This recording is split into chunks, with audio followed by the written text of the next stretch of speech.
C'est la fin du calvaire pour la population d'Assampanaye, village de la sous-préfecture d'Etankessé, dans le département de Kounfaou. Une nouvelle station de traitement d'eau vient d'être inaugurée par le ministre de l'Hydraulique pour régler un problème auquel était confrontée la population. Pour rappel, c'est en 2014 que ce village a été doté d'un château d'eau. Mais à l'exploitation, il a été constaté que le traitement de type T1 qui avait été initialement prévu n'était pas adapté pour cette eau, ce qui la rendait difficilement consommable. Aussi, la présence du nitrate créait des dépôts dans les canalisations et détruisait les infrastructures, ce qui provoquait des difficultés d'approvisionnement en eau potable, obligeant ainsi les populations à se tourner vers les puits et les marigots, sources de maladies hydriques. Cette usine de traitement d'un coût global de 126 millions a été entièrement financée par l'État de Côte d'Ivoire. Les travaux ont été réalisés en 6 mois.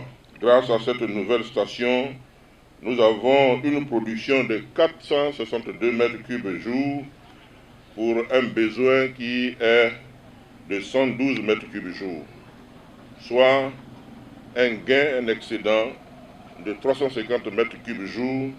Grâce à ce projet, l'accès à l'eau potable des populations d'Assampanaye et des localités environnantes estimées à 6 574 habitants est garanti jusqu'en 2033.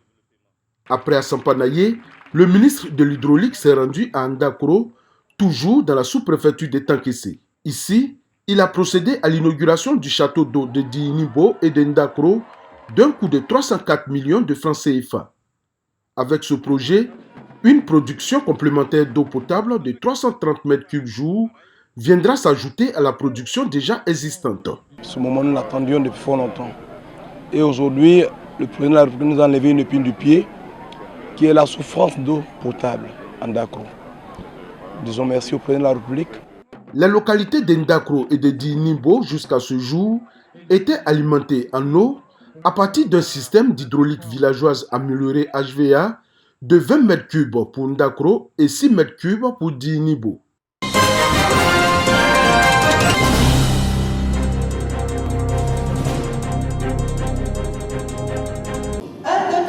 Les femmes candidates aux législatives du 6 mars sont formées aux techniques de communication.